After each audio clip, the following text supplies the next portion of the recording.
Hello, my name's David Andrade, and welcome to another episode of One Voice News. Today, I want to talk to you briefly about the homeless situation in this country and also about the drugs that are coming into this country presently. As we look at the homeless population, we can see that the number of homeless people dying of drug overdose is increasing dramatically, more so than the rest of the population. The numbers of homeless people dying as a result of drug overdose is spiraling out of control. And your government is doing nothing about it. Let's look at some of the scenes that we see amongst the homeless population. Here we see a young woman under the influence of a very powerful drug.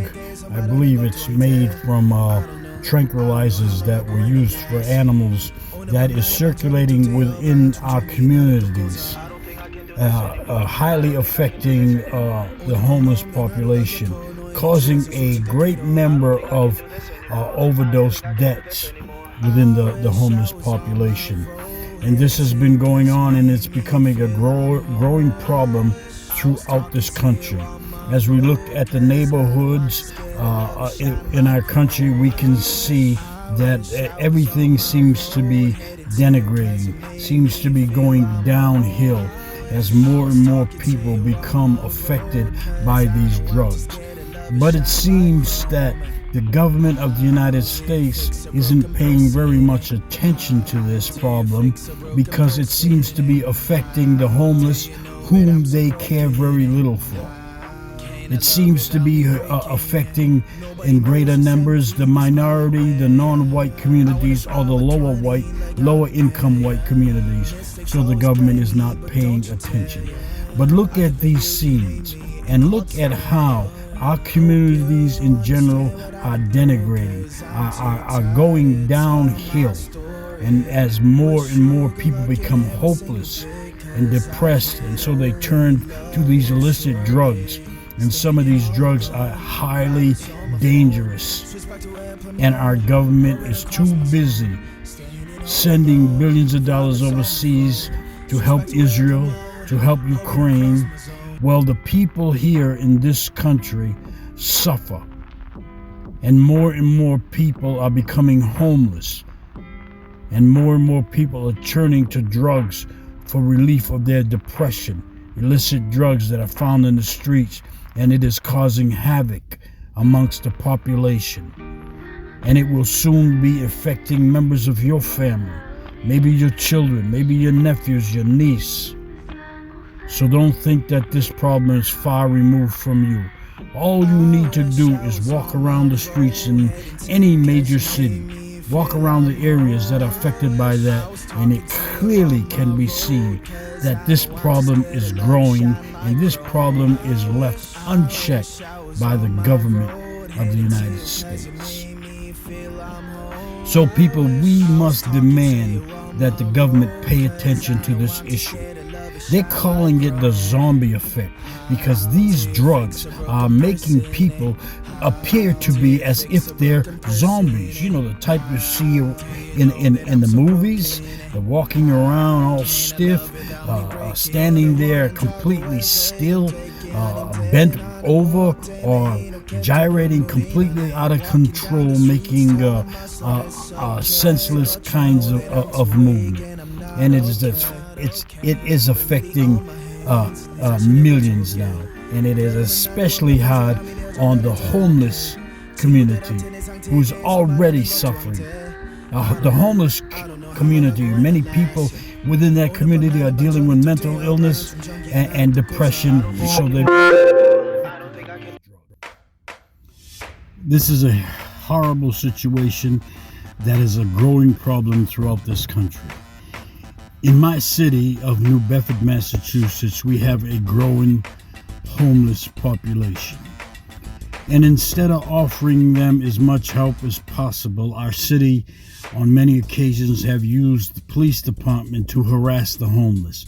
I myself have seen the police giving homeless people that were sleeping in various places to get out of the rain no trespassing papers every time they picked a new place to sleep. And if they went back there, they would be arrested. I've seen in my city of New Bedford that city officials came while the homeless person got up and left their belongings for a second. The city sent the trucks over there, the city workers, to pick up their belongings, the last things they own on the face of the earth, and throw it into the dump trucks. I've seen that. I've seen it time and time again. It's heartless, it's cold, it's cruel, it's inhumane. But that's what's going on in my city of New Bedford, and that's what's going on throughout this country. How can this country stand by and see this kind of suffering within their own borders? How can they allow this to continue? How is it that they can go throughout the world and stop terrorists, take over countries, bomb entire cities, tell you what all these terrorists are doing, have the top intelligence, that they know everything that's going on all over the earth, and they can't handle the drug problem that's devastating our cities and our towns? Many people believe that the government itself has a hand in this, because the government would have to subsidize some of these homeless people if they were to help them.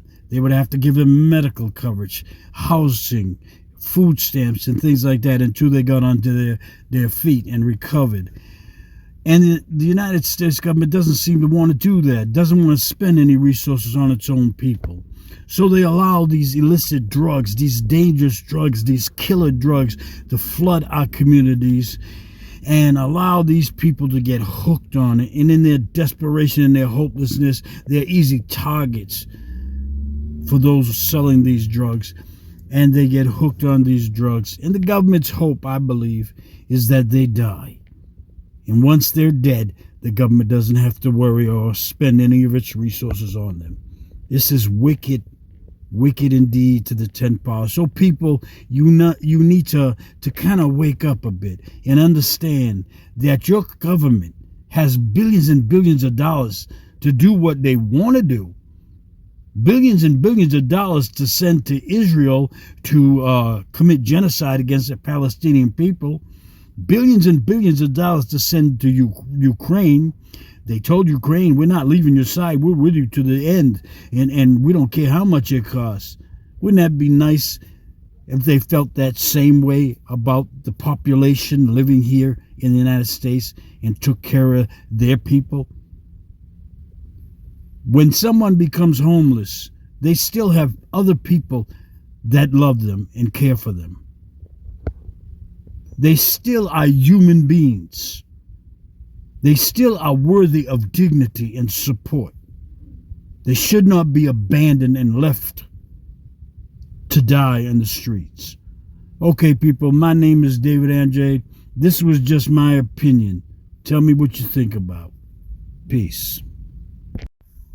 We'd like to take the time at the end of this video to ask everybody to remember Malcolm Gracia, a young man that was shot down dead, shot several times by New Bedford Police Department, and they seem to have gotten away with that. So let us not forget the tragic loss of Malcolm Gracia. Let's remember him.